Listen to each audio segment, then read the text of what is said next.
Hello Bert,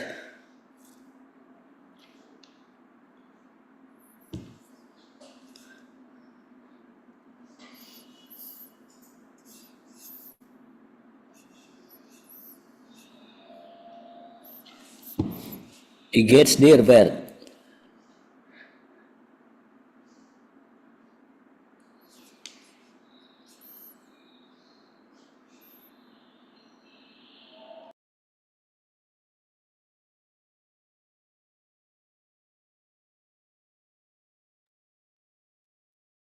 Ya, baik.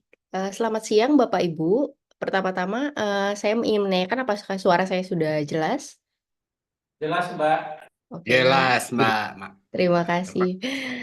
Oke, baik. Karena sudah jam 1 dan banyak nih teman-teman yang sudah antusias dari tadi, sudah nongkrongin di Zoom ini. Mari kita mulai acara siang ini. Ya, baik. Pertama-tama, saya ingin menyapa dulu. Selamat siang Bapak Ibu. Selamat datang di webinar Modern Human Lab dengan tema diskusi kita siang ini, Catizen and Citizens, the Articulation of Cat Rights and Cat-Human Relation in Istanbul, yang diselenggarakan oleh Pusat Riset Kewilayahan Badan Riset dan Inovasi Nasional. Pada siang ini, saya Dini Asmarani selaku peneliti di Pusat Riset Kewilayahan akan menjadi moderator pada acara siang hari ini. Sebelum kita mulai, izinkan saya menyampaikan beberapa informasi penting mengenai acara hari ini. Yang pertama, acara ini akan dibuka oleh Bapak Fajar Ibnu Tufail selaku Kepala Pusat Riset Kewilayahan dan akan diisi oleh pembicara kita Hazamin Fadli Robi yang merupakan dosen di Departemen Hubungan Internasional Universitas Islam Indonesia di Yogyakarta. Sebelum kita mulai, saya membacakan sedikit mengenai informasi CV pembicara kita kali ini ya. Hazamin Fadli Robi adalah dosen di Departemen Hubungan Internasional UII Yogyakarta sejak tahun 2018. Minat penelitiannya mencakup pada isu agama, hubungan internasional, pemikiran politik Islam, studi politik Turki, dan studi politik India. Ia menempuh S1 di Hubungan Internasional UGM dan S2-nya di Eskişehir Osman Gazi University di Turki. Durasi webinar ini akan berlangsung selama 2 jam. Yang pertama akan ada sambutan dari Kepala Pusat Riset Kewilayahan, Bapak Fajar Ibnu Tufail, dan selanjutnya akan langsung pembicara kita yang akan membahas tentang tema diskusi kita siang ini. Nah, setelah selesai di akhir acara akan ada sesi tanya jawab. Jadi untuk teman-teman yang ingin bertanya, dipersilakan sekali untuk bertanya. Boleh via chat dulu, nanti akan dibacakan atau bisa juga langsung nanti tunjuk raise hand ya. Gitu. Oke, tanpa berlama-lama lagi, mari kita mulai dengan opening remarks dari Kepala Pusat Riset Kewilayahan, Bapak Fajar Ibnu Tufail. Waktu dan tempat dipersilakan, Bapak. Oke, terima kasih Dini.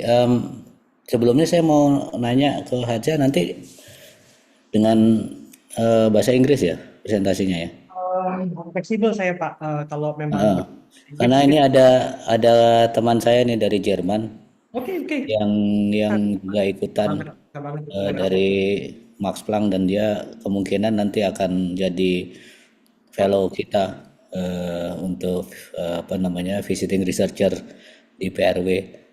Jadi Oke, mungkin lebih pas, mungkin bisa dipakai dengan bahasa Inggris saja nanti. oke, oke.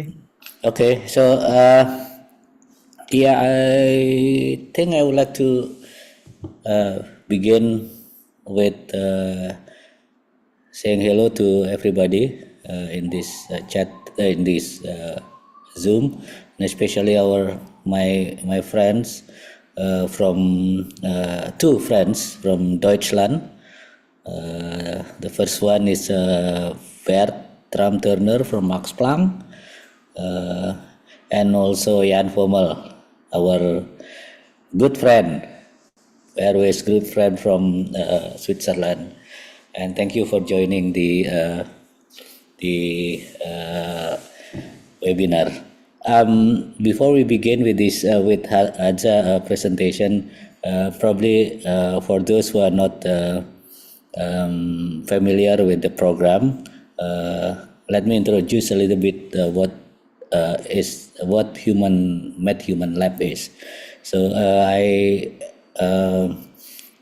I think I will introduce that in Bahasa Indonesia. So forgive me, Beth and Ian, for talking in Bahasa Indonesia first before we begin the presentation. Jadi Bapak Ibu, Modern Human Lab ini adalah salah satu platform yang ada di Pusat Riset Kewilayahan BRIN.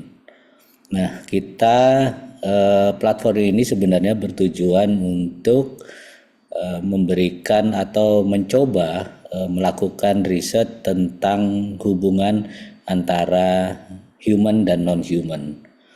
Nah, dalam konteks ini non-human ini dalam konteks plants dan juga animals. Nah, bagaimana kita mencoba untuk melakukan riset tentang interaksi antara plants dan human dan animal dan human, itu yang menjadi topik riset yang platform yang kita bentuk di PRW BRIN. Nah, kebetulan dalam tahun ini kita mencoba untuk melakukan penelitian tentang beberapa spesies ya. Salah satunya kucing, ada kuda, ada juga buaya dan juga beberapa plant spesies yang diteliti oleh peneliti-peneliti tamu kami. Nah,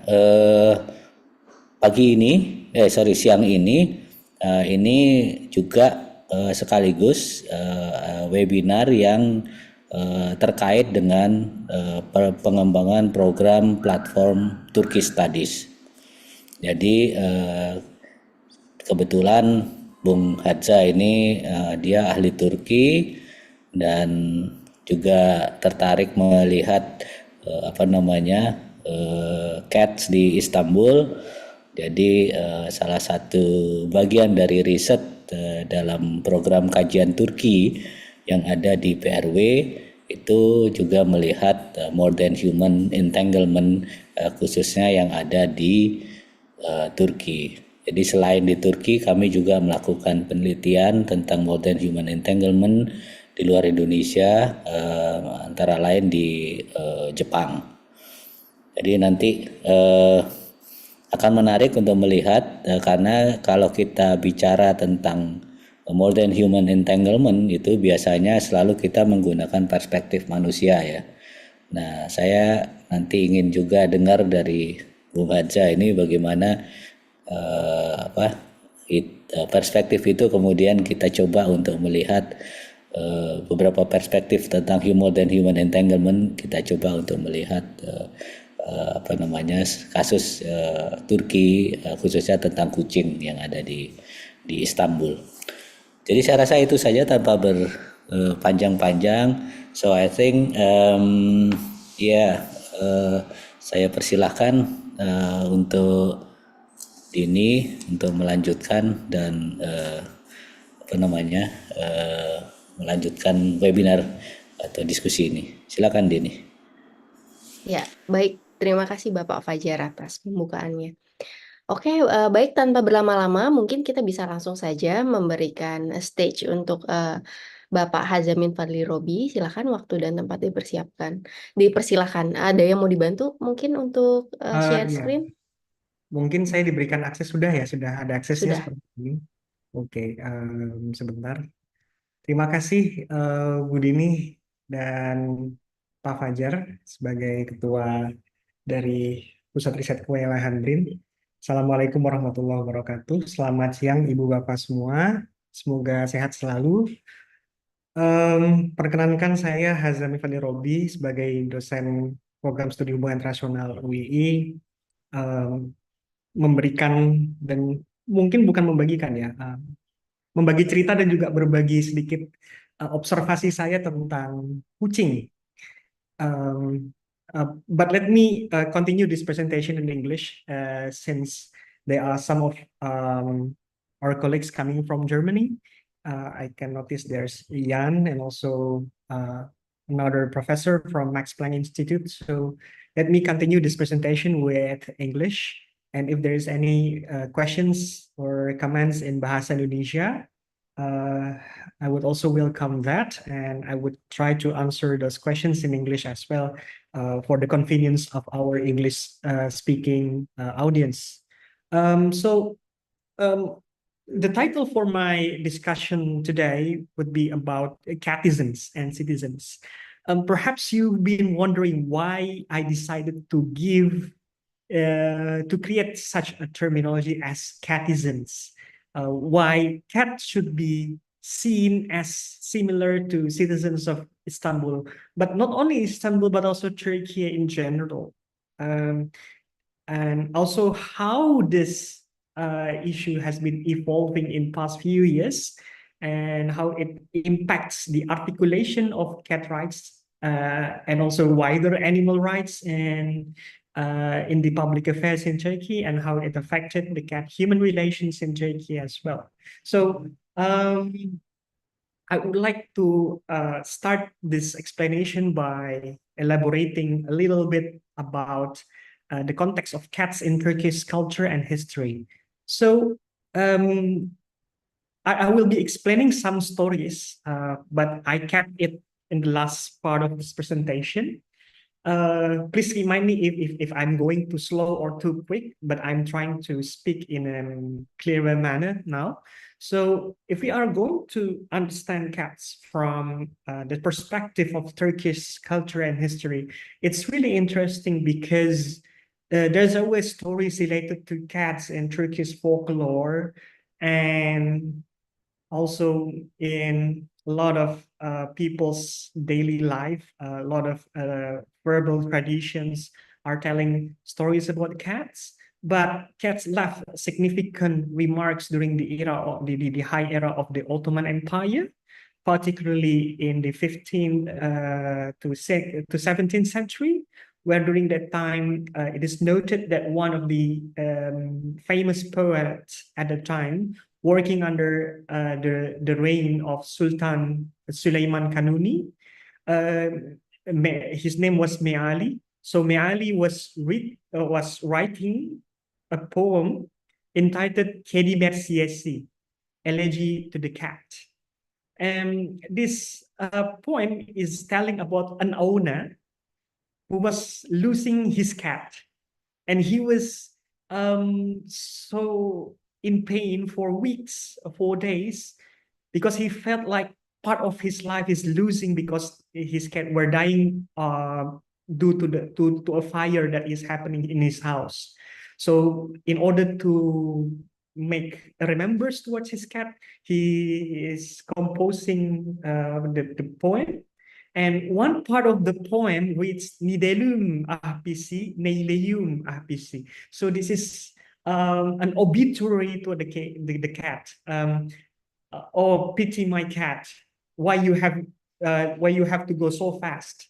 Because in the full version of the poem, you can see that how the owner is being thankful for the cats because the cat is giving him a lot of love, a lot of happiness, and also especially protecting the families and also Turkish society at large from pestilence, which is something that many people living in before the modern era are fearful of, because once you contracted pestilence, it is regarded as weba in Turkey, regarded as something that could endanger you. So so in that poem, the author, the poet was very thankful for the cat because he was protecting the whole Turkish community, Kedi Mersiyesi. And according to a documentary, Kedi, I guess some of you have watched this documentary in 2017, and it is still readily available in YouTube Premium. Cats were brought especially by Scandinavian traders, and they brought some specific race of cats that is very thick in the feathers. That's why you can see all of the cats in Turkey are so fat and so fluffy. This is because they are coming from the exact racial features coming from Scandinavia, from Sweden especially. And so the Scandinavian traders were having a lot of trading activities going on in Istanbul back then. And during I think it was in 17th century, a Swedish king used to live also in Istanbul. And he brought a lot of cats with him. And some of his cats were running away from the palace in Topkapı. That's why in Topkapı Palace, until today, you can see a small door installed in the harem. And it was dedicated for the royal cats to pass by. So this just shows you how cats are very much privileged and very much respected in Turkish culture, to the point that royal family of Turkey provided special door for the cats, special entry for the cats, and to accommodate for the cats of the Swedish king, who was running away from a war that happened back then in 17th century. So beside cat, he also brought Swedish meatball, and therefore you can one of the Turkish menu, if you know, there's a köfte. So allegedly köfte was coming from Swedish meatball. Or otherwise, I don't really remember, but I think that the story that I remember is that when Swedish king ate köfte, he felt like this is a very good meal, so he decided to brought it back to Sweden, and so it inspired a meal that is called now as Swedish meatball. So Swedish meatball is coming as from köfte in the Turkish culture. So you can see that cultural exchanges happens in this exact time. And at the same time, as I mentioned previously, in the case of Kedi Mersiesi, cats were regarded as heroes by a lot of Turkish public because they were regarded as Sağlık Bekçisi, or public health inspector for Turkish people. So they are hunting a lot of rats. They are killing a lot of rats. That's why people are so grateful for the existence of cats in Istanbul, which during that time has no effective drainage system and a lot of issue with the sewage. So it consequently resulted in the in the overpopulation of rats. So when cats are coming from Sweden, they were used by the Turkish populace to hunt for the rats, and cats were very much helpful in doing the extermination toward the rats, and therefore Turkish people were very, very thankful toward for this role played by cats in the Turkish Ottoman era. So what are the pre-existing norms on animal rights in Turkey that makes the position of cats in Turkey is very special? So one of the things that I should mention is the tradition of the Sunnah, or the tradition of the Prophet Muhammad. Because one of the hadith, or one of the oral traditions that is often being mentioned by the Turkish people is is the hadith in Turkish goes as follows. The cat should not be considered as something that is dirty, or something that brought brought dirty upon you, because cat is amongst you. Cat is an animal that could go around you. So it is considered as something normal for people, especially for Muslim, to have cats amongst them, because cats are considered as pure animal. And this was a oral tradition recorded by Abu Daud in Turkish tradition. And also there are also several norms in Turkish culture. Yunus Emre, one of the famous sages of Turkish literature, and one of the creators of early modern Turkish language, he has this quote, "Yaratılanı sev, yaratandan ötürü." So you should love the creation, any kind of creation, be it plants, be it animal, for the sake of loving God. So you cannot love God if you are not loving animals, if you are not loving the creatures. In fact, Yunus Emre also has this song ilahi, one of the religious songs entitled Sordum Sare Ciceye. So it's like a dialogue between a man, a Sufi, with a flower. Yeah, Sordum Sare Ciceye. So I asked the yellow flower, where did you come from? Oh, where is your parent, and stuff like that. And the yellow flower is explaining that it is coming from the ground, and to the ground we shall all return, and therefore we should always remember God. So it is teaching the essence of Tawhid or monotheism. Yeah. And also, there's also stories from Maulana Jalaluddin Rumi. I think that everyone is very much familiar with the story of Maulana Jalaluddin Rumi. So it is thought that Maulana had a cat, and when Maulana died, before 1 week before Maulana died, his cat was always meowing, like meowing so loudly. And one of his disciples was asking him, "Why your cat is meowing so loud?"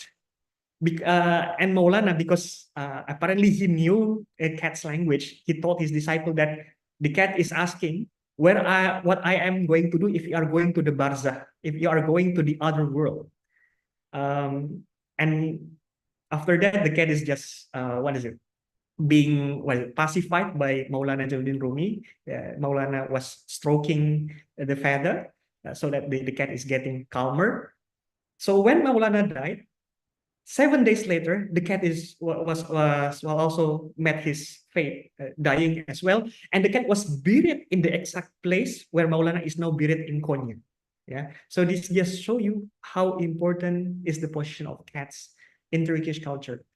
And during the early Republican era, sadly, cat was not regarded as an important animal as in Ottoman Empire, because at that time secularization occurred, and there was also trends of modernization, which also brought consequence toward the public health modernization, and create cats as any other street animals was considered as potential problem.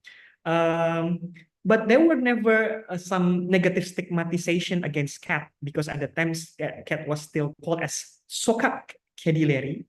They are regarded as street animals. That's it. Not something that could harm you or endanger you in any kind of way. Yeah. That's why during those times, especially the parents, this is according to the according to the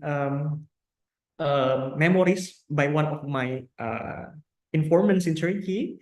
He said that during 1940s to 1950s, when a children is trying to touch the cat, the parent would remind him, "No, aman, beware, uzak tanse." So you can love the cat from afar instead of just stroking the cat from nearby. Yeah. So let me continue.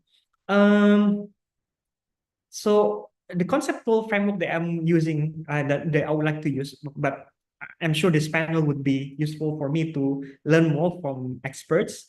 And I love to hear input. So I'm particularly inspired by one of the most cited papers here by, by Robert Garner.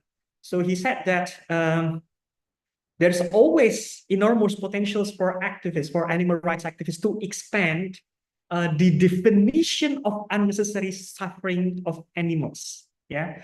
So why politicization of animal rights exists at the first place? It's to ensure that people are not doing harmful things to animal, and to ensure that animal could be living in their own dignity. Yeah. And they are not to be harmed by any kind of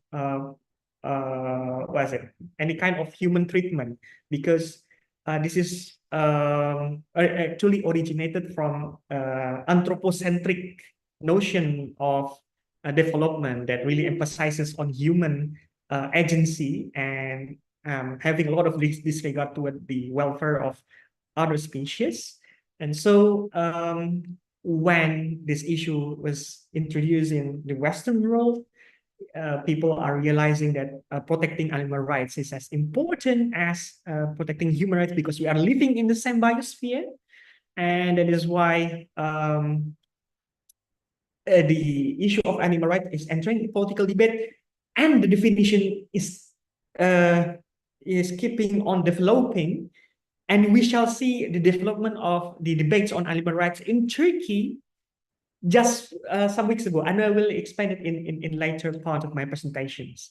Okay, so let me move on to the contemporary context, because I'd love to have more interactive session with all of you. So why there is resurgence of animal rights in Turkey? So first thing is related to Europeanization of Turkey. So at that time, especially in 1990s, Turkey has a lot of aspiration to be members of European Union, noting the increasing amount of Turkish diaspora in Europe, and also Turkish willingness to democratize its political system and to make its economic system more open to Europe. So Turkey felt the need to reform a lot of its legal system so that it could be synchronized to the standards being being set by the European Union. So during this time, Turkey has realized that it is already the time for them to standardize a lot of things, including the issue of animal welfare. So this exact moment of Europeanizations of legal standards in Turkey also brought impact. And this also transformed the culture of care that is already existing as part of the Turkish culture to become politics of care. So this is one of my core arguments for this research, is that Turkey has already had its culture of care existing as a norm amongst the Turkish population, amongst the Turkish society, and it's embedded in the Turkish culture. When Europeanization happened, this culture of care is evolving to become politics of care. And as politics of care develop itself, it is becoming much more ideological. Yeah.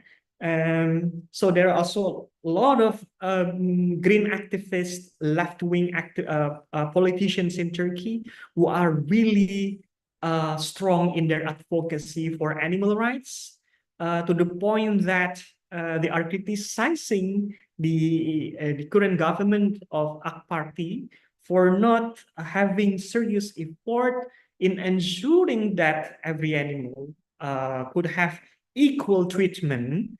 And they think that the AK Party government discriminate street dogs against cats. Yeah.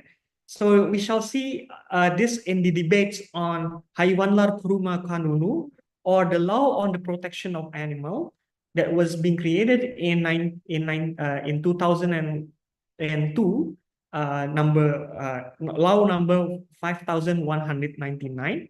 This is the basic law framework for animal rights protection in the Republic of Turkey. Turkey have been going through several amendments, 2008, 2010, and 2021. And a lot of these regulation are mostly focusing on providing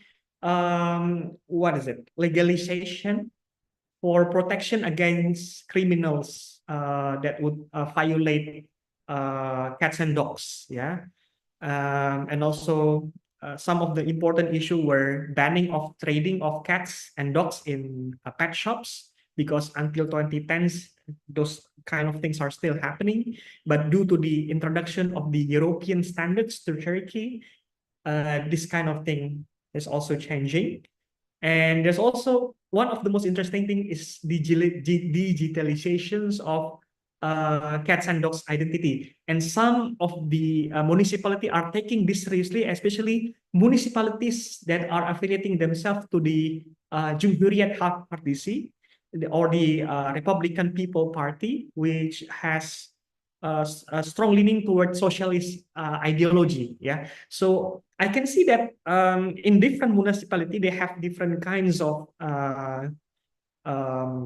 understanding the extent of the animal rights.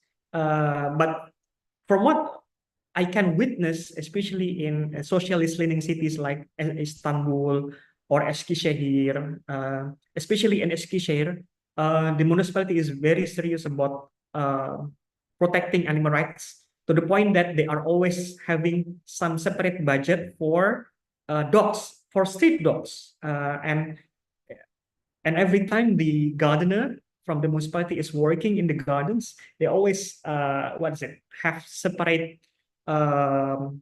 food portions for the street dogs that are living in the gardens and parks. But the thing is that Turkey is currently facing serious issue with regards to the existence of street dogs, because the street dogs, who are also known by the name of başıboş. Başıboş means free dogs. These başıboş köpekleri, or the free dogs, free-ranging dogs, were attacking people because they were considered as aggressive. And especially they're attacking people not only in rural setting, but also in urban setting as well, to the point that there are a lot of victims recorded by one NGO that call themselves as Başıboş Köpek Sorunu Platform, or the platform on the issue of free-ranging dogs. So this platform were created as a civil society initiative to push the government to create more a specific regulation that would end the problem of these street dogs by doing euthanasia option towards these dogs. So initially, the government of Turkey, whenever they are dealing with the issue of street animals, especially street dogs, the solution is to neuter all of these street animals, especially dogs, so that the point that they are not reproducing anymore. And after that, they will be released once they are finishing the treatment, and they are being given with digital identification. But while this process is happening, these neutered dogs were still attacking people. Because the thing is that, and I'm really seeking expert opinion on this, especially from veterinary expert. Those dogs who have been neutered are still aggressive, and they're still attacking people. And they are always moved in groups. So when I was in Eskişehir, this is a very common tragedy that is happening, because the başıboş köpekler, or the free-ranging dogs, were everywhere. And the municipality of Eskişehir were trying its best to identify all of the dogs and to give them with vaccination that would inhibit them for being aggressive, some kind of that would calm them down. But the thing is that the incidence of dogs attack toward human is still happening. And what makes this amendment controversial, the last amendment is talking about euthanizing the dogs. But while the dogs was being mentioned in the regulation, the cat was not mentioned at all, because cats were considered as less aggressive and more friendly toward human. That is why I'm calling cats as catizens, because they are way more privileged. They're having more rights in this aspect. Yeah. And so let me continue by looking into some of the tweets. A lot of the debates were happening in Twitter, and this is especially happening between supporters of the government and the supporters of the opposition. So we can see that I don't want to simplify this problem, but the supporters of the AKP government, they were more into supporting the euthanizing dogs, because dogs are not bringing any kind of goodness toward the community, to the point that they have to mention that dogs are killing cats as well. So we have to protect the cats by euthanizing the dogs, to bring bonum commune, or the public goods for all.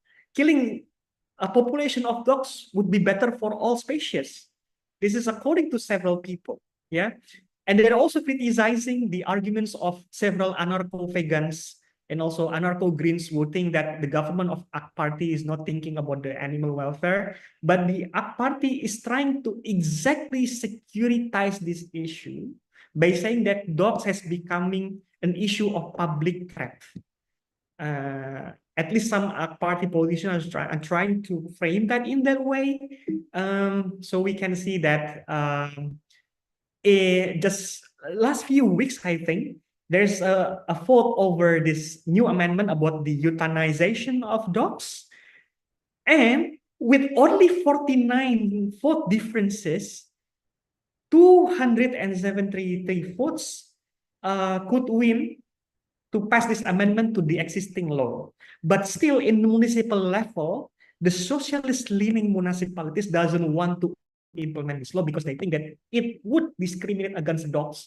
And they know that it is not good if they are killing the dogs. They feel like it should be up to the municipalities whenever they want to deal with the welfare of the dogs. Okay, that's the thing. Okay, so why catism? So aside of the political debate, let me explain you some of my daily encounters with Istanbul cats. So for one, I've witnessed during my field trip with BRIN field researchers with Bu Dini and also Bu Hamida at that time. So we were visiting some of the places where cats are living, and at that time we were residing in Shirin Evler. Shirin Evler is one of the districts in Istanbul populated by mostly migrants. And I remember the first time when I got up in the morning and I get out from the apartment where I was staying, there were cats fighting just in front of the apartment. They were fighting so loudly to the point that when a freelance garbage collector from the municipality of Shirin Evler came to the spot, he directly intervened with the fight and said, so it means that don't do that, don't fight again, because you made a lot of noise and it's disturbing people and it's such a shame for you. I think this is a very interesting interaction that shows how cats here are being civilized as human. Because interaction of cats are just are regarded as just interaction between humans. Humans are fighting, cats are fighting as well. But cats are fighting not in the ways like a dog fighting. I mean, like, well, obviously as a cat person, I have my own bias. I'm sorry, but therefore I'm seeking for expert opinion here. So this just, but this exact phenomenon just explained to you how Istanbulites consider cat as fellow catism. Okay, so moving on to the next slide. So this is one of the picture that I took in Eyüp Mezarlığı, one of the largest and famous cemeteries in Istanbul, because it also houses the graveyard of one of the closest companions of the Prophet Muhammad, that is Abu Ayyub al-Ansari. So Eyüp is well known as animal shelter, especially cat shelter, and it is protected also by the Eyüp Belediyesi, by the Eyüp municipality. So there's a story where when I took this picture, so there was a boy who was about to catch this cat. He was trying to disturb the cat and to move the cat out of this place. But when he is about to do that, his mom reprimanded him. Which basically could be defined as just let the cat alone, let it sit there, you just pass without disturbing him. So this just explains you how cats is always regarded as something special to Turkish people, and people doesn't want to disturb cats because people think that cats has their own distinctive rights. Yeah. And I think that's all for me. I can't wait to discuss all of my preliminary finding. And so back to you, Mbak Dini. Thank you very much. Ya, terima kasih banyak Mas Haza presentasinya sangat menarik sekali untuk mengenai kucing ya, terutama bagaimana Mas Azam menjelaskan dari zaman Ottoman bahwa memang kucing ini lekat dengan keseharian masyarakat di Turki dan bagaimana mereka merawat serta apa ya menjalin hubungan sehari-hari dengan Turki ini dengan kucing ini sangat sangat menarik karena diperlakukannya ya seperti seperti kita juga ya seperti manusia juga gitu. Dan mungkin di sini ada yang mau bertanya dulu, teman-teman. Jan Fommel, do you have any question? Or Pak Bart, do you have any questions? Frage, bitte. Um, Selamat siang, everyone. Thank you, Siap. Mas Haja. Very interesting. And I don't have really a question, just I have many thoughts that triggers by your interesting presentation. And I think also notion of catechism also applies in terms of social stratification. Like always was very interesting for me when you go to different mahalle, so city quarters, I think we can say in English, city quarters of Istanbul, and the cats kind of living the life of a more bourgeois or socially developed mahalle in Istanbul, or the other way around, in a less developed quarter. Also, health issues and things like that occur, and the cats really are not that well fed and look more like a street ruffian, kind of hardened by the street life, whilst in the other quarters the cats are much more well groomed and looking well fed. So that's also an interesting notion. And also the thing about the cat dog difference, I think it's very pointed that you look into that difference between cats and dogs.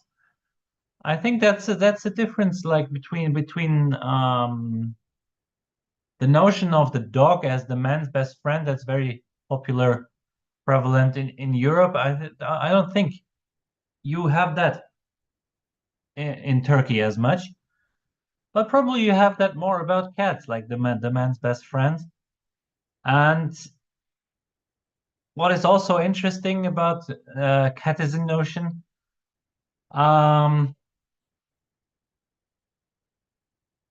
in a way, also, like I just mentioned, the social stratification. In a way, the cats also transcend like political polarization. Like when we look into Turkish political affairs, the notion that it always comes to the front is polarization, and many groups that are not fond of each other and not talking to each other like in a civilized and calm manner as they should do, as you can witness on social media debates. Like some of the tweets you showed, they are very harsh and attacking other humans, of course. But in a way, loving cats, interacting with cats transcends political, the political cleavages in Turkey, which is it's very interesting. Like cats are kind of above everything, and it's not really a question. There's additional comments like triggered by your presentation. Thank you, Masaza.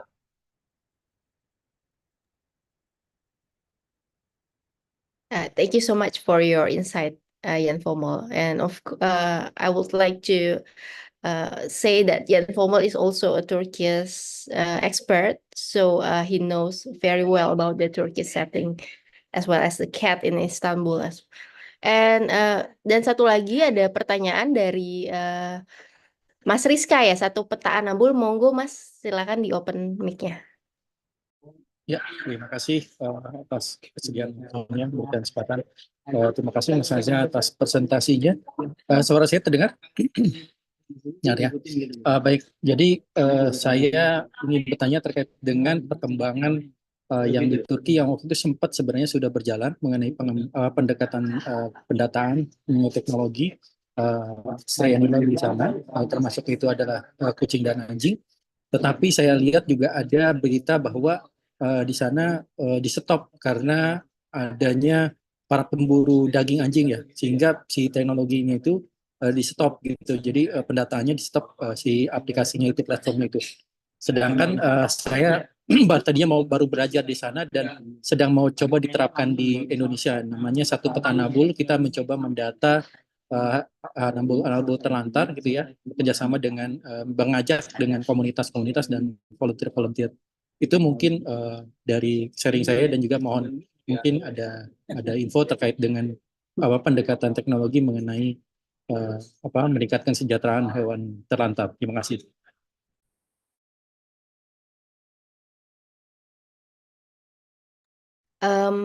Baik, Mas Haza, ini ada beberapa pertanyaan dari kolom chat.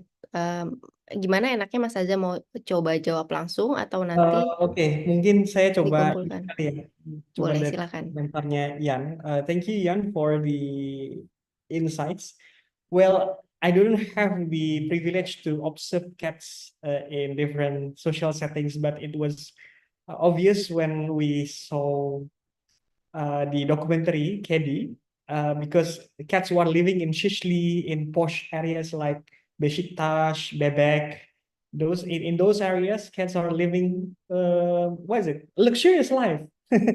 So the owners' living standards are determining how the cats would be treated and how they could having better living standards as compared to cats who are living in areas like Beylikdüzü or like Şirin Evler. Most of the time when I saw cats living in Şirin Evler, they are cleaner because they only gave them leftovers from the meals coming from the restaurants. But when you came to areas like posh areas like in those areas like Kadıköy, like in Bebek, Beşiktaş, well, obviously the cats are having better treatment because the owners are ready to spend a lot more. And this is something that really interests me because when I talk when I have my conversation with Professor Jan from Eskişehir Osman Gazi University, he said that there were more trend towards the adoption of cats living in the in the shelters, animal shelters owned by the municipality. So as COVID was going on, more Turkish people are realizing the importance of owning pets. I think this could be compared with the case of Indonesia because with all of this political crisis going on, all of the economic problems, you can find the some of the solution by owning cats because cats are just someone who could be in which you could have fun without having more trouble. All your trouble is when the cat is getting sick or handling the poops. That's it. So yeah, but thank you for the insight, Yan. And mungkin saya jawab dari Mas Rizka kali ya. Terima kasih Mas Rizka. Nah, terkait dengan penjualan daging anjing ya. Kalau penjualan daging anjing ini sempat beredar kabarnya di bursa.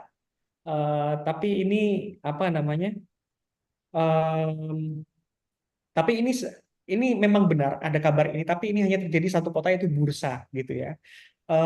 Dan ini sudah dilarang oleh pemerintah Turki karena memang pemerintah Turki tidak sudah punya peraturan untuk melarang penjualan hewan kucing dan anjing dalam setting apapun, apalagi kalau ilegal itu sudah tidak boleh sama sekali begitu. Tadi sama satu lagi apa Mas pertanyaannya Mas?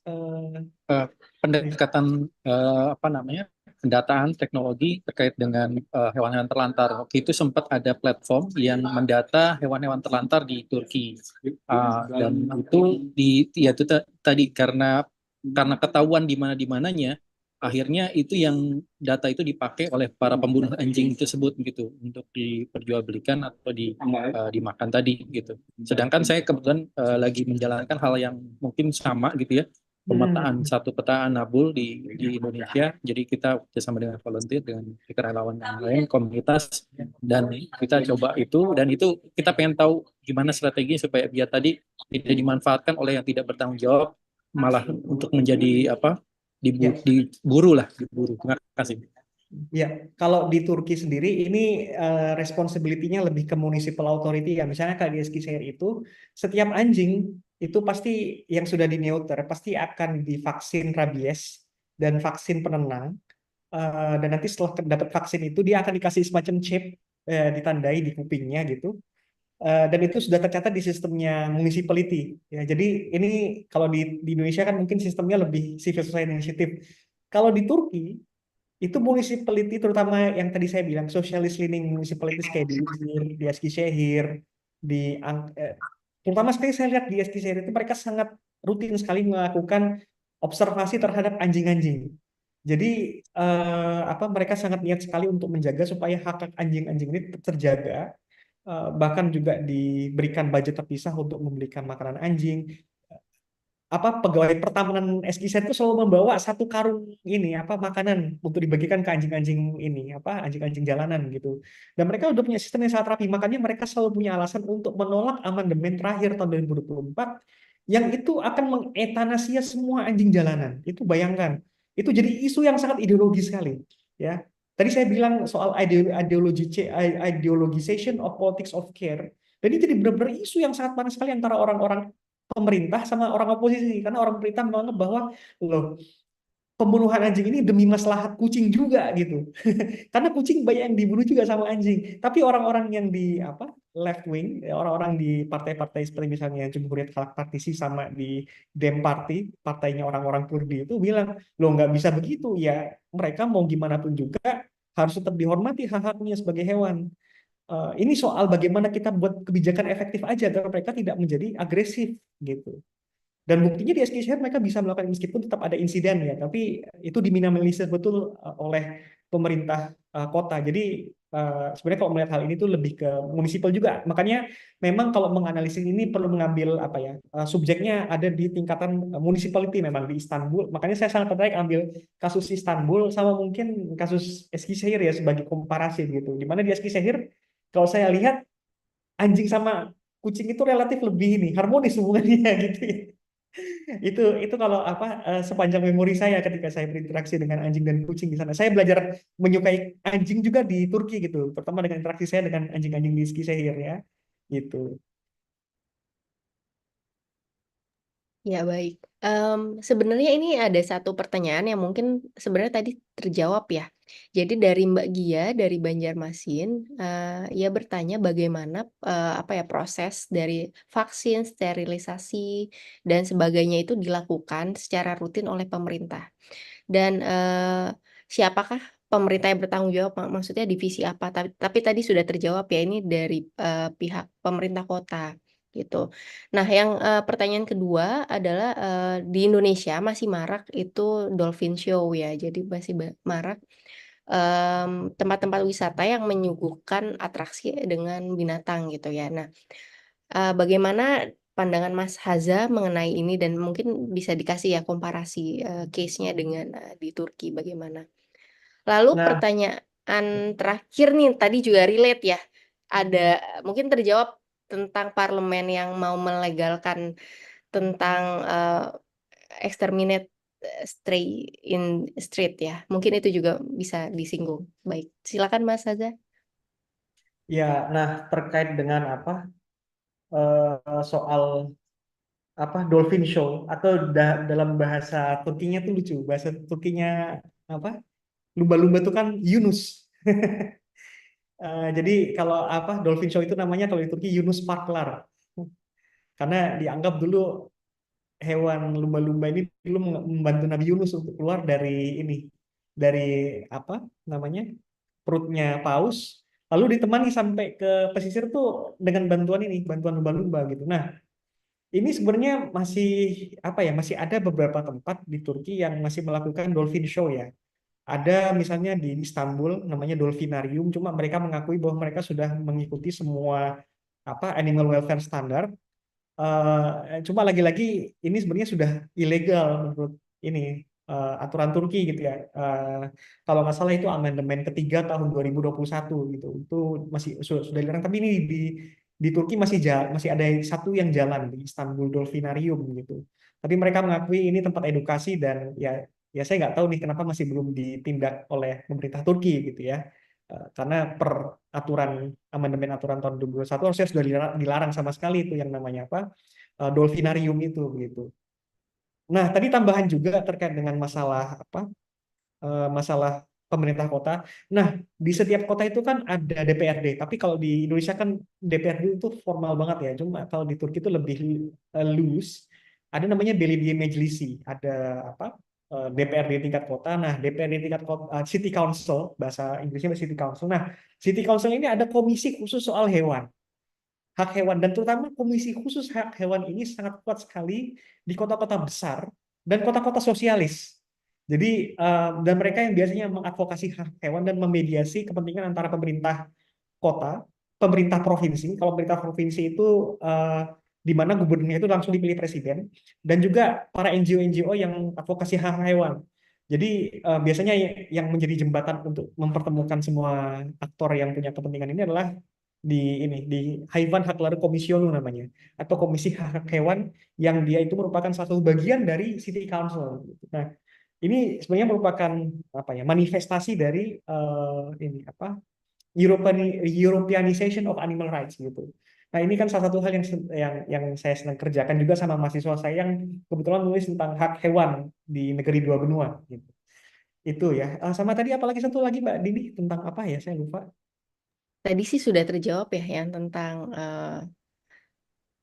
oh gini, proses yang ini belum dijawab ya, proses bagaimana pemerintah tuh melakukan vaksin sterilisasi secara rutin gitu. Apakah ini juga terkait dengan digitalization print-nya itu, jadi kedetek kucing mana yang sudah divaksin atau apa Iya. gitu. Nah, kalau di Pemkot yang memang punya komitmen kuat untuk melakukan vaksinasi itu, mereka biasanya akan melakukan pemetaan. Jadi di apa namanya, di satu Pemkot itu biasanya ada satu apa namanya, satu bagian khusus dinas. Bahkan di Eskisehir itu ada dinas namanya dinas veteriner. Nah, dinas veteriner ini terpisah dari dinas lain. Jadi benar-benar kerjaannya tuh mengawasi apa hewan-hewan jalanan. Dan ini kalau nggak salah kerjanya tuh bareng sama pertamanan gitu, karena kan mereka sama-sama mengurusi apa ya dunia tumbuhan dan hewan-hewanan gitu. Nah, jadi tugas mereka adalah mengawasi burung dara. Di Turki kan banyak burung dara, anjing-anjing juga. Jadi anjing-anjing itu biasanya dipetakan, oh sini sudah divaksin, situ belum. Kalau belum, biasanya akan ditaruh di shelter berapa minggu gitu ya, 1-2 minggu, di neuter. Setelah di neuter, dilihat recovery-nya, kalau sudah membaik, baru divaksin. Setelah divaksin dianggap sudah aman, tidak agresif. Setelah observasi berapa minggu, nah baru dilepaskan ke umum lagi begitu. Dan em, lagi-lagi ini kasus Eskisehir ya alhamdulillah kalau di urban setting di Eskisehir memang tidak banyak kasus ini apa sih apa agresif street dogs gitu. Memang ada tapi sedikit sekali gitu. Ya, jadi ini benar-benar back to the initiative of the municipality itself gitu. Ya, baik. Ini ada 3 pertanyaan yang raise hand. Mungkin yang di chat nanti dulu ya, sebentar. Kita langsung saja ke Pak Agustan duluan ya, lalu Mbak Aninda, lalu Pak Fajar. Ya, baik. Silakan Pak Agustan. Terima kasih Mbak Dini. Terima kasih Mas Aga atas presentasinya yang sangat menarik ya. Kebetulan kami sini nobar nonton bareng. Ada yang pecinta kucing, ada yang pecinta anjing. Nah, masalahnya ini kami ingin mempertanyakan penggunaan diksi euthanasia. Itu menurut kami itu agak aneh gitu ya. Soalnya euthanasia kan itu permintaan untuk bunuh diri ya. Sedangkan kalau dari sisi anjing itu, kalau Mas Hasan menggunakan diksi euthanasia untuk anjing, seperti apa? Apa latar belakang itu dipakai gitu, digunakan? Mungkin itu aja Mas Hasan. Terima kasih.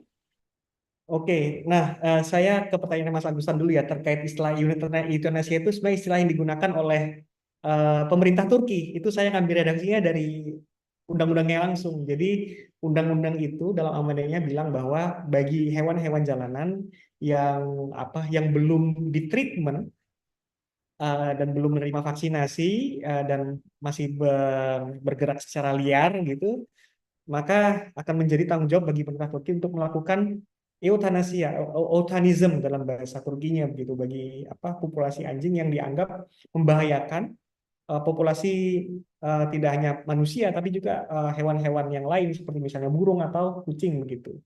Itu sih Mas terkait dengan redaksi itu bukan redaksi yang saya buat tapi memang dari legal terminologi dari Turki begitu. Gimana? Masih ada yang perlu diklarifikasi? Udah, cukup. Terima kasih, Mas. Ya, baik. Ya, Mbak Aninda, silakan. Ya, Mas Reza, terima kasih banyak. Ya. Menarik sekali ya. Saya bukan pecinta kucing, tapi memperhatikan bagaimana kucing kemudian berhubungan, berinteraksi dengan manusia. Dan di banyak tempat, Mas Haza, retailers, animal welfare organizations itu menjadi key actors ya dalam animal welfare governance. Tapi di Turki sepertinya berbeda nih gitu, karena di Indonesia kita sendiri yang ngurus dan pemerintah nggak ada. Nah, saya mau bertanya tadi ke Mas Haza memetakan ini di konteks politics of animal care ya. How do you map out these actors, public governance and government and also political parties dan juga private actors, retailers, animal welfare organizations gitu dalam mengurus governance soal cat ini, kucing dan animal as in general gitu. Itu pertanyaan pertama. Yang kedua adalah how did the politicians and political parties raise these issues in Turkey? Karena what are their incentives that they get from advocating such issues? Karena itu kan di level kota ya, in a municipality levels, whether there's any evidence of them getting popularity from raising issues about cats and also animal as a whole. It's just getting back to your framework on politics of animal care. Thank you. Oke, makasih Ninda terkait dengan views dan juga pertanyaannya begitu ya. Nah, how do I map out the dynamics gitu. Jadi kalau kita lihat perdebatan soal animal rights ini, kalau saya lihat ini jadi isinya ideological sekali gitu ya. Karena satu sisi ada yang percaya bahwa it's up to the state to decide the extent of animal welfare and whether animals should be harmed or not. Jadi ada status interpretation of animal welfare, ada societal interpretation of animal welfare. Dan ini sebenarnya merefleksikan perdebatan ideologis yang memang sudah terjadi di Turkish society. So this is something that is very common, something very common that you will encounter whenever you are discussing about Turkish society, especially about Turkish political system and how it impacted Turkish society. Ya.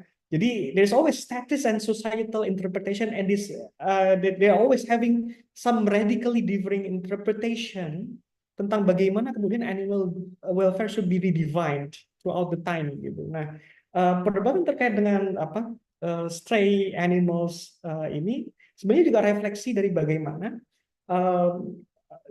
state actors itu ingin dilihat sebagai aktor yang punya ultimate responsibility. Ingin dilihat bahwa mereka itu sebagai aktor yang harus being respected. Jadi ini sebenarnya merefleksikan kultur defect cilik kalau di Turki itu, culture of statism, yang dimana kemudian state is having an ultimate role in determining every aspect of the community. Well, it sounds authoritarian, but it's actually a remnants of the past times, especially during the Atatürk era, ya. Dan this kind of tradition is still continuing under the party government, especially noting their authoritarian tendencies, and this also affected how they are trying to redefine animal welfare. So this is something that I will also elaborate in my research about the status and societal interpretation of animal welfare. And this is something that matters a lot whenever you are discussing about animal welfare in Turkey. That's it. And also about the politicians. About the politicians, politicians.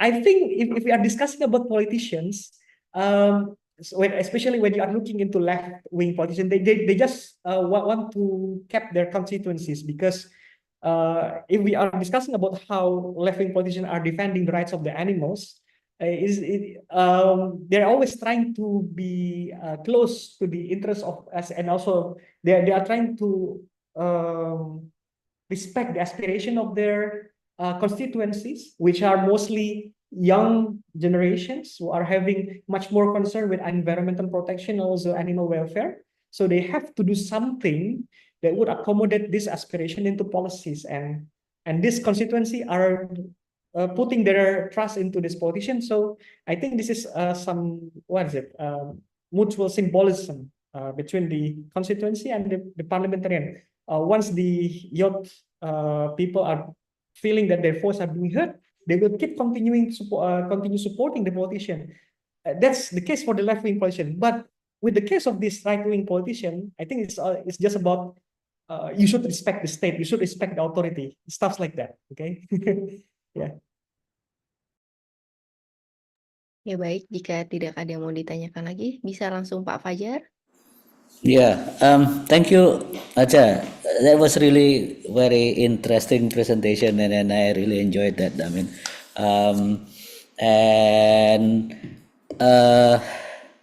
I have actually only one short question. I'm just thinking that the way how the situation in Turkey is actually what I call this, maybe somehow in one way or another is being co-opted by the state. And there is a probably connection with all of this legal ramification with this kind of interest of the Turkish government to be part of the European Union. I think Bert can tell us more about that. But just one more thing, just one, not really question, but kind of a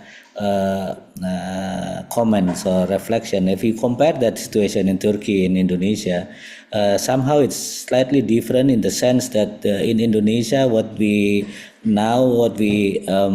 see in our daily life is actually what I call the arbitrariness of this kind of relations.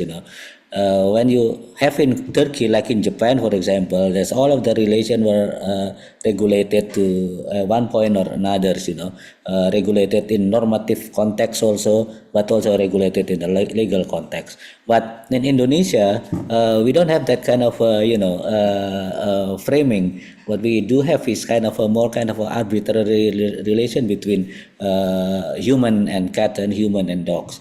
So I think this is something, a comparative issue that probably will be interested to explore further in the research.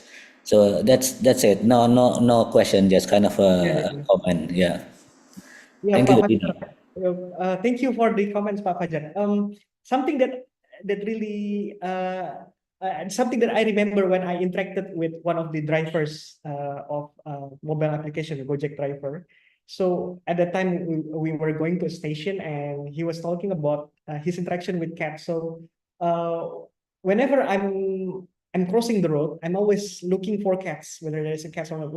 Whenever cats is passing by through the big roads, they always give their signs by making their tail rising high so that people could see them. Yeah. So he thinks that a cat is more respectful in this term, and this just explain to us how actually Indonesians have more positive attitude toward cats, but despite all of the negative attribution we give toward cats, such as kucing garong or like kucing maling, stuff like that, kucing who are still cats who are stealing things. Interestingly, in Turkish culture, we never found any kind of negative attribution toward cats. Unlike Indonesia, the only negative attribution provided to cats is only that cat is nangker. Nankur is like they are not faithful. So whenever we give cat to cat, they can switch their allegiance to another owner. That's why we have to, what is it, to provide patronage to them by becoming their slave. We should enslave. We should be slaving ourselves to be slave toward them. Yeah, this is just some kind of intermezzo I'm trying to explain to make a case about the differences between Indonesia and Turkey. But I mostly agree with your comments on this difference of the arbitrary relations between cattle and human in Indonesia that is not what is it, legalized and even not truly politicized. And recently, with the rise of this animal activists in Indonesia, I think we can see some kind of transformation, but it's up to the national parliament. And again, thank you. Perhaps we can move to another speakers. Yes, Ian, your turn. Yeah, thanks, Dini.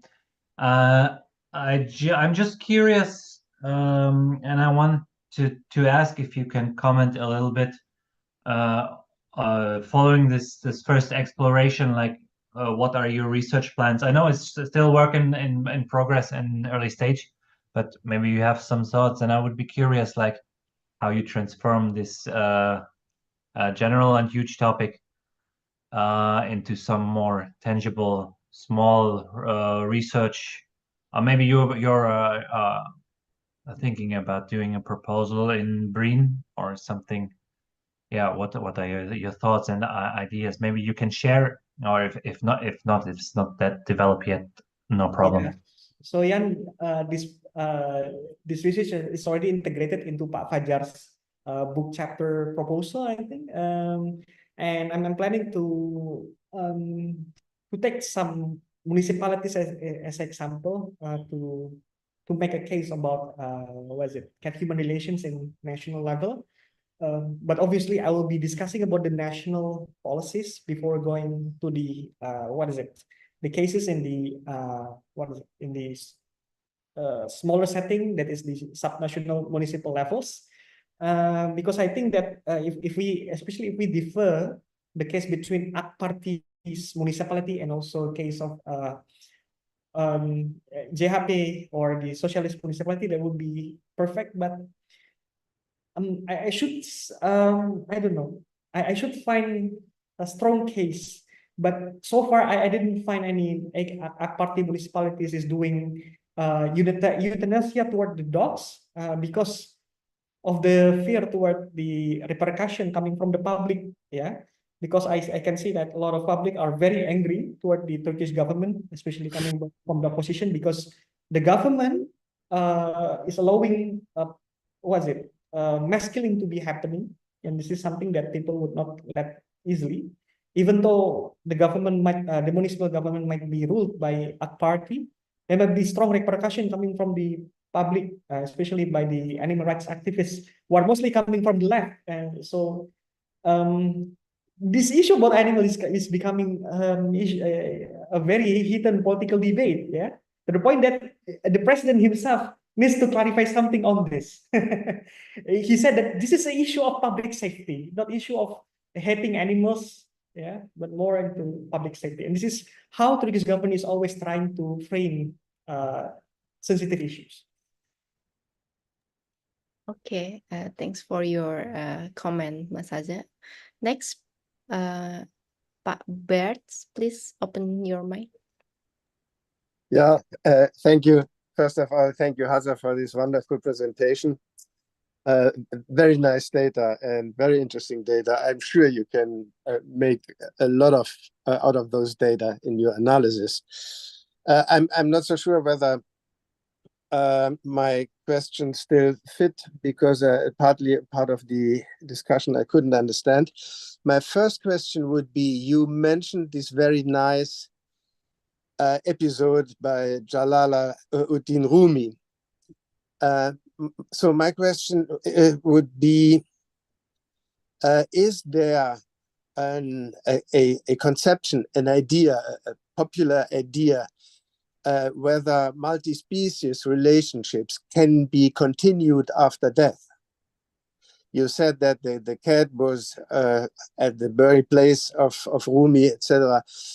I mean, there are on the one hand spiritual, religious, or faith-based convictions about the question, for instance, whether animals can enter paradise, or is there folk belief in this respect?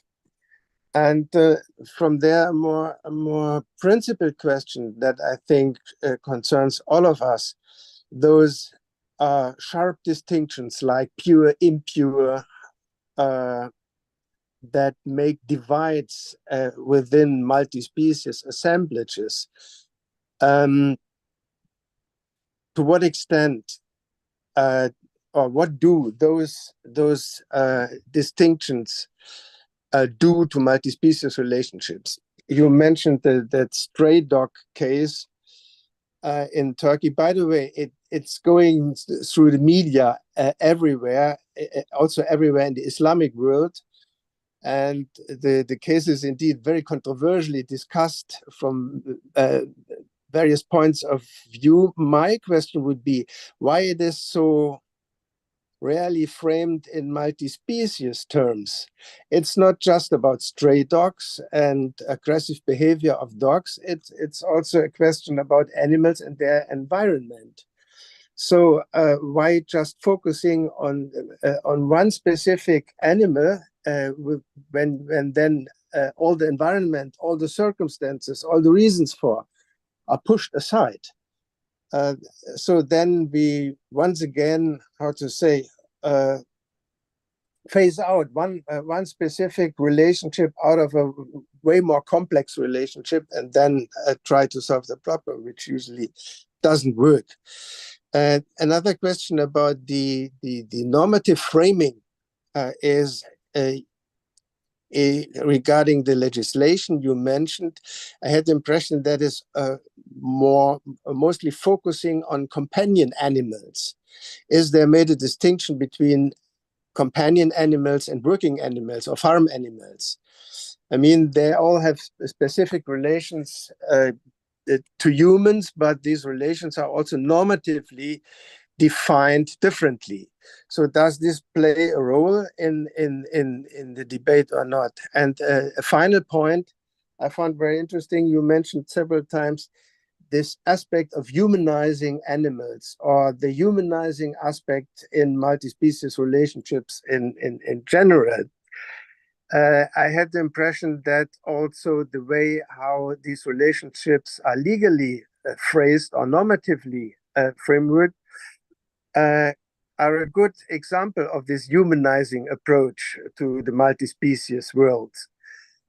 Because you mentioned that one of the arguments in the stray dog case is, how to say, a coalition among humans and cats against dogs. But I mean, those kind of humanizing arguments are brought forward also against cats in other circumstances. For instance, there is one of these very famous lists of positive and negative properties of animals, and among them, for instance, that dogs are always staying with their human master, whereas cats do not know any sort of loyalty. They are loyal to the place and not necessarily to the human who is cohabiting the place with them. So this is another aspect in the way these multi-species relationships are normatively framed. But to what extent, how to say, is there a certain consciousness about this humanization of multi-species relationships? And once again, thank you for this wonderful talk. Thank you, Herbert, for wonderful and extensive comments on my preliminary findings of my research.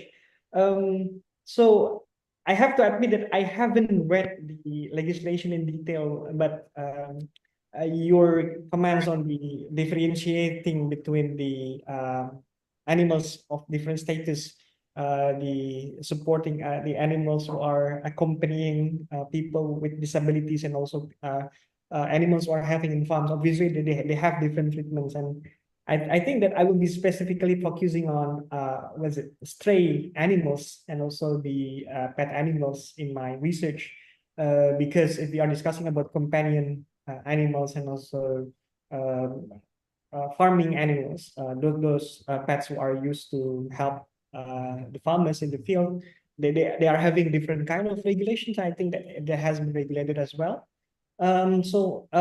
First point is about norms. Well, Islam. Well, if we are discussing about Turkish society, then we have to realize that most of their normative views on animals are basically based on Islamic view, a worldview, and this inspired the way they respect animal. As I reflect, as I use the terminology of yaratan sever, yaratan dan oturu. So, for the sake of God, just love all of the creations. That is the basic, but well, sadly, the modernization has both impact towards how human views which kind of species they have to respect. And human, well, again, this is a very anthropocentric view. Human only choose to love animals which they regard as their friends, as something that would not harm them and would only give them benefit. Sadly, that's the case in Turkey as well. I don't really know about another animal, but so far, if we are looking into the context of Istanbul biosphere, at least there's 4 important animals. Yeah, the first one is cat, the second one is dog, the third one is what is it? The seagulls. Birds. The fourth one is the doves. Yeah, so humans are mostly interacting with these 4 animals, and besides that, I don't really see a Turkish society in particular giving a lot of treatment, a better treatment towards this animal. I also agree with your humanization. Well, sometimes it could provide positive views and positive treatments toward the animals, because we can see that in Istanbul, people are giving cats profession. For example, they could become bookkeeper, they could be guardians in metro stations, and they will also get some kind of compensation for their work. But in certain aspect, whenever humans are giving them negative attribution, well, it consequently could damage the position in these relations between cat and human. But thank you so much, Birds, for the comments, and I wish to have more conversation with you in the future. Oke, baik. Terima kasih atas tanggapannya Mas Haza. Selanjutnya Pak Oni, silakan. Thank you, Pak Haza. I have a question regarding the presentation, because this is the second topic on cat and more than human. So previous topic is about cat in Kyoto by Carol White. So the explanation on, I follow up Pak Agustan questions on the word of euthanasia, because what happened in Kyoto for stray cat in that representation, instead of doing what they call euthanasia, the word choosing is, I think, is sterilization. So meaning the local government do sterilization, so without killing. So here is I make a comparison what happened in Turkey and in Tokyo. At the same time, since you mentioned this is very ideological based on how you see the animal. That's number one. What's your comment? Number two, Anin is to ask you about how you map the political or the stakeholder perception on this issue. Because if you are looking in the politics, normally you have the left, right, and the religious party. I know in the Turkey, probably the religious party and the secular party. In the normal ones, right meaning you are anti-immigrant, the left is more inclusive. So question the same in this topic, because this is a legislative amendment, meaning they have to discuss in the parliament. Because it's not the government decree that there will be no discussion. What is the stand of each of, let's say, the religious party let's say, the right party, the religious party, the right party, and the left. I do not know what's there, but normally they will say this is a public disorder, this one is protecting the animal right, and how they stand on this type of issue, because do they have a constitutional basis? Then, sorry, not constitutional basis, constituent, how the constituent see on the type of, let's say, mass killing, let's say how you regulate the cat, how you regulate the dog fighting, etc., etc. Thank you. That's my question.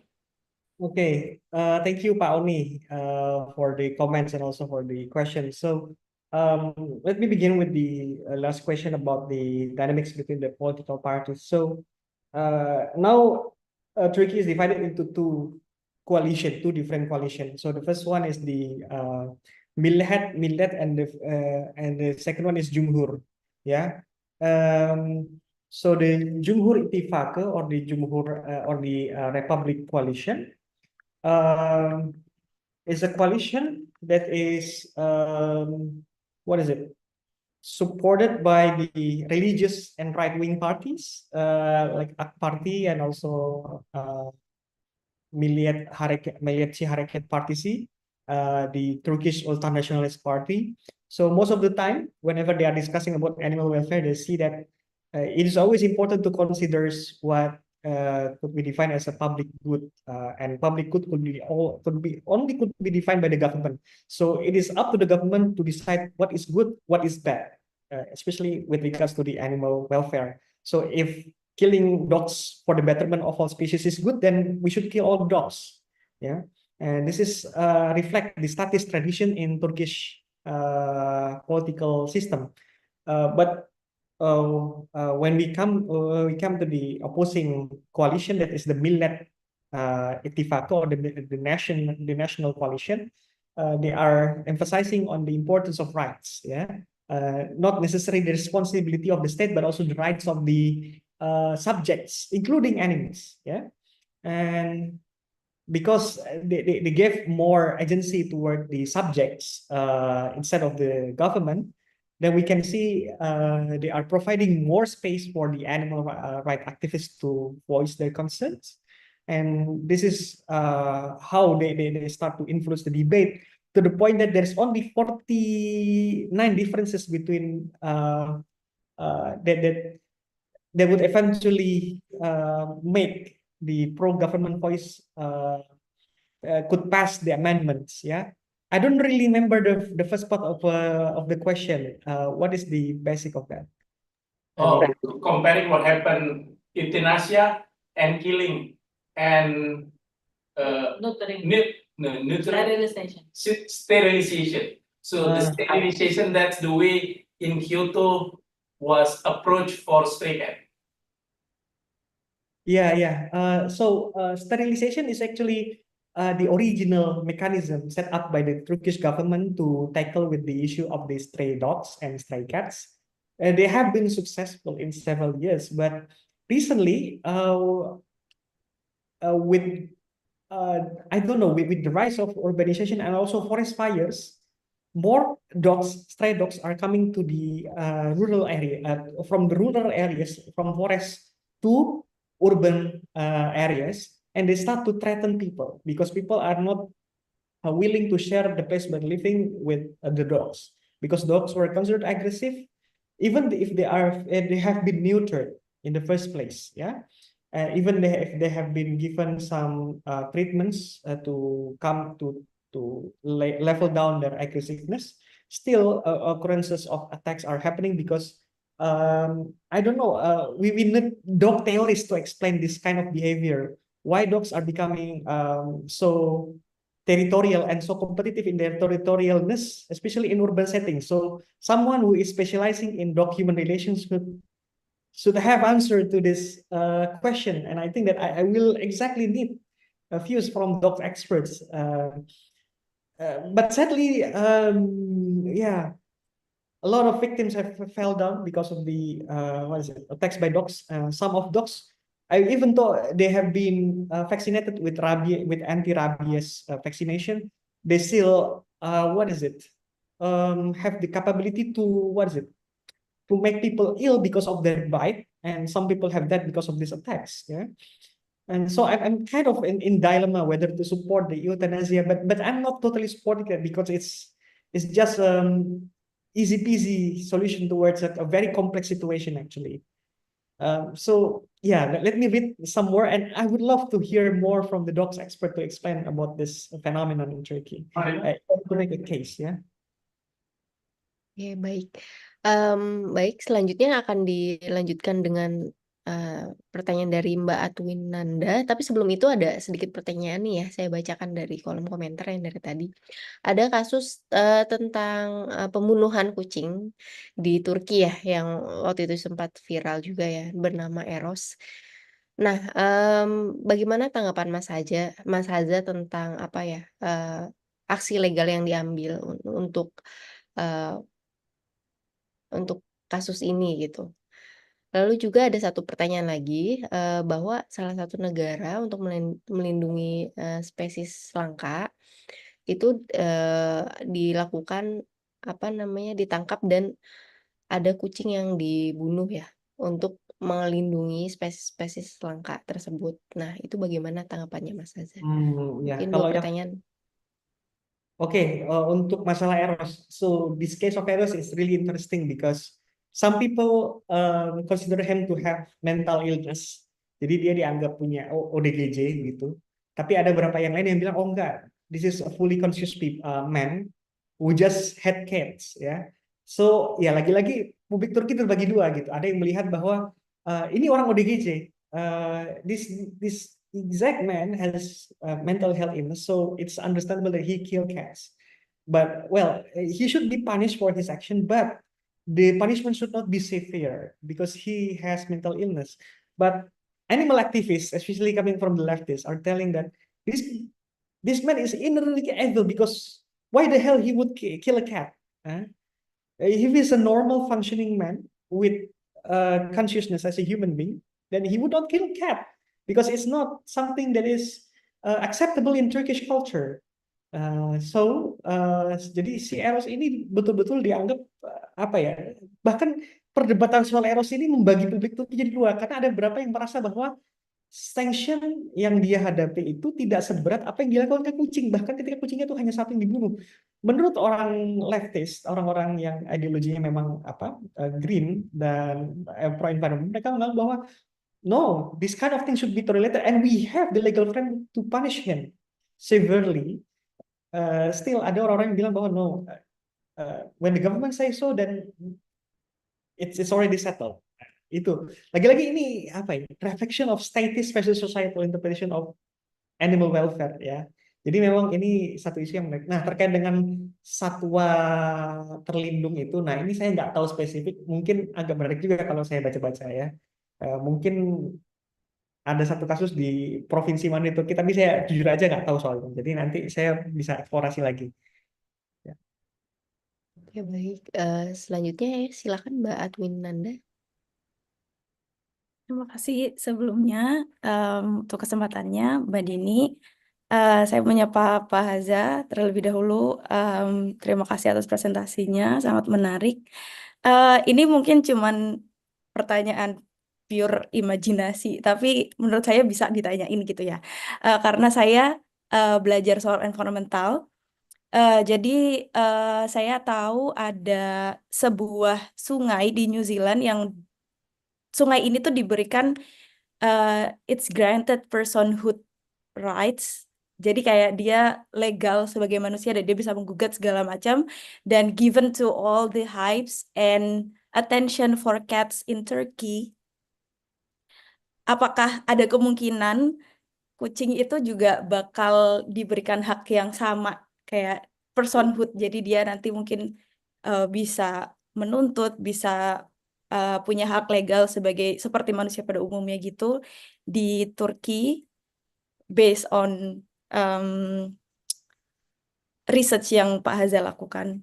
Ini benar-benar cuman imagination, jadi kayak, tapi saya rasa mungkin bisa jadi sebuah insight yang menarik untuk dipertimbangkan. Ya, oke. Ya, menarik, Mbak. Tapi melihat tradisi di Turki yang selalu ada division between status and societal views, kayaknya agak berat untuk memberikan personhood itu ke cats gitu ya. Karena pasti akan ada yang protes loh, kenapa kucing gitu, kenapa nggak anjing? Dan apa ya? I think pemerintah Turki mungkin hanya akan memberikan certain privileges without exactly making cat to attain status of personhood as in terminology of citizen. That's why I call it as a not cat citizen but catizen, ya. Karena extendnya hanya to the point that they are respected as cat, not as person in legal settings, gitu ya. Meskipun memang parts of the Hayvanlar Korumatorunu atau Law on the Protection of Animal Rights itu juga encompass beberapa hal terkait dengan hak hewan untuk tidak disakiti, hak hewan untuk dilindungi dari penjualan, hak hewan untuk diberikan makanan minuman cukup, hak hewan untuk mendapatkan identitas. Ya, itu memang almost similar to personhood, tapi tidak to the level that sama seperti di New Zealand gitu ya. But thank you for thinking that way. It's really interesting to imagine the scenario.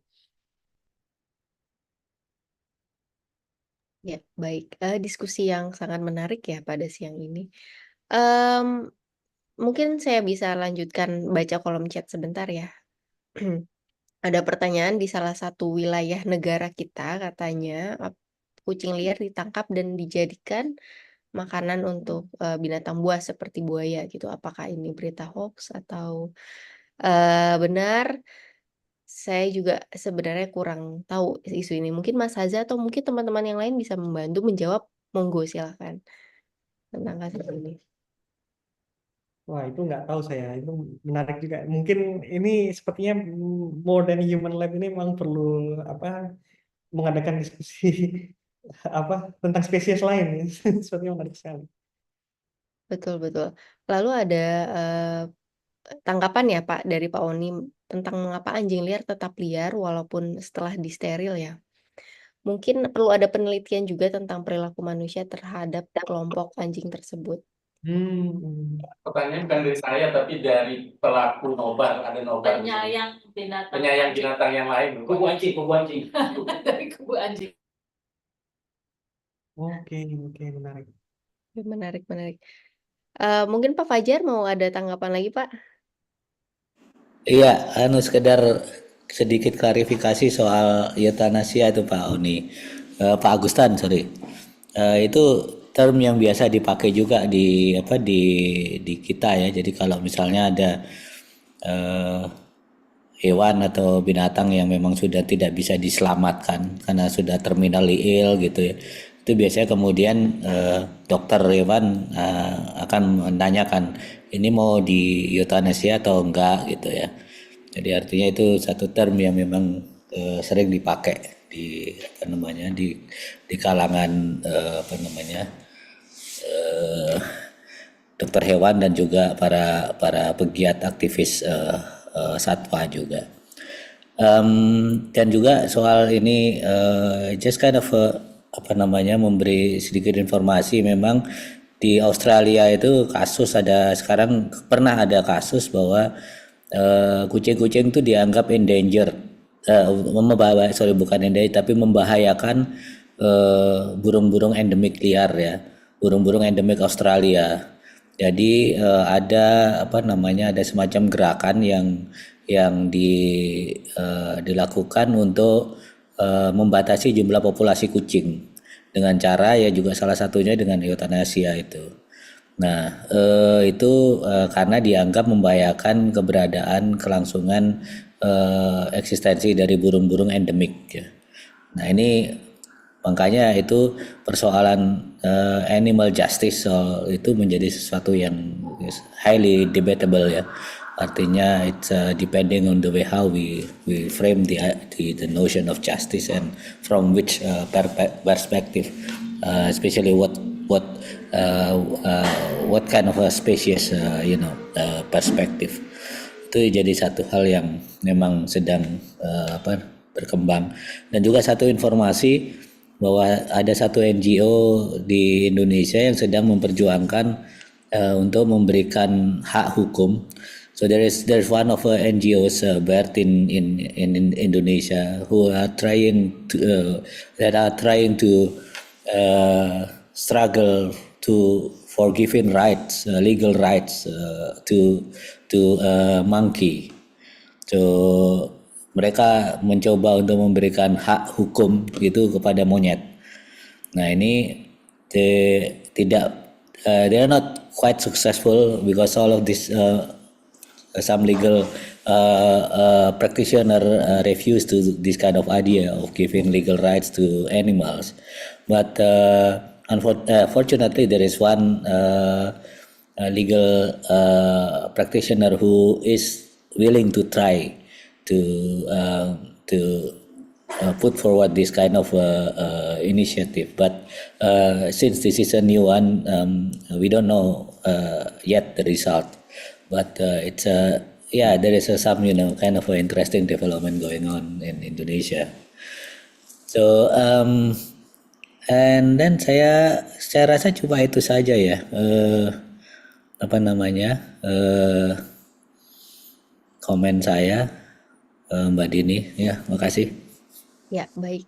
Terima kasih banyak Pak Fajar atas komen bantuannya. Tadi ada beberapa teman yang menanyakan tentang perihal binatang langka ya, binatang langka yang juga dilindungi, dan untuk melindungi itu harus eksterminate yang lain gitu kan. Itu juga sebagai sebuah perdebatan saya kira. Nah, untuk teman-teman mungkin yang tadi tidak bergabung dari awal, saya jelaskan sedikit ya, bahwa webinar ini adalah salah satu dari rangkaian seminar dari Pusat Riset Kewilayahan BRIN dalam tema Modern Human Lab. Jadi kita akan membahas di dalam seminar ini tentang lingkungan atau hewan-hewan yang diteliti dan bagaimana relasinya dengan manusia. Waktu itu pas tahun 2023 ya kalau nggak salah, itu juga ada seminar tentang hewan. Lebih fokusnya kepada sejarah tentang perdagangan animal trade di Indonesia, di Nusantara, dan pada masa penjajahan kolonial waktu itu. Dan selanjutnya dari seminar-seminar yang akan diadakan Modern Human Lab, mungkin Pak Fajar mau memberi informasi lagi, Pak? Ya, sementara ini kita mungkin akan mengadakan beberapa seminar lagi ya, tapi masih belum tahu nih apakah itu masih dalam rangkaian terkait dengan riset ini atau kita mencoba untuk melihat spesies baru atau problem theoretical baru gitu ya. Itu kita masih belum. Nah, nanti kita akan update terus di Instagram Kewilayahan atau di Twitter, X sekarang ya namanya, X Kewilayahan, dan Facebook Kewilayahan. So nanti kita akan update secara berkala. Jadi Pusat Riset Kewilayahan akan selalu ada webinar series. Jadi pantau terus dan ikuti, follow ya Instagram Kewilayahan BRIN @kewilayahanbrin. Jadi selalu update dengan webinar series kita. Nah, webinar series kita ini berdasarkan riset-riset dari tim peneliti di BRIN dan juga mungkin rekan-rekan para peneliti di luar sana dan dosen-dosen juga kita undang untuk berbicara tentang berbagai isu-isu masalah sosial, kebudayaan, dan khususnya ya di kewilayahan. Ini kita fokus kepada masalah-masalah tentang cross border ya, tentang negara-negara lain gitu. Masih ada sedikit waktu nih, jika masih ada yang mau bertanya silakan. Atau bisa saya tutup saja webinar kali ini. Itu Di ada kolom chat masih ada, Pak. Oh, Di kolom chat. itu yang ngomong sendiri, nanya sendiri itu ya. Oh iya, mohon maaf Pak Rahman Priyatmoko. Mas Moko ya. Mas Moko bertanya apakah ada metode untuk mengukur carrying capacity untuk populasi kucing di dalam suatu wilayah? Mungkin Mas Aza bisa membantu. Mungkin ini Masih lebih cocok Mas Rizka ini yang melakukan pemetaan satu. Digitalization tadi ya. Iya, itu bisa tolong misalnya ada informasi Mas Rizka soal carrying Iya, capacity. Gimana? Yang apakah ada metode untuk mengukur carrying capacity untuk populasi kucing di satu wilayah tertentu?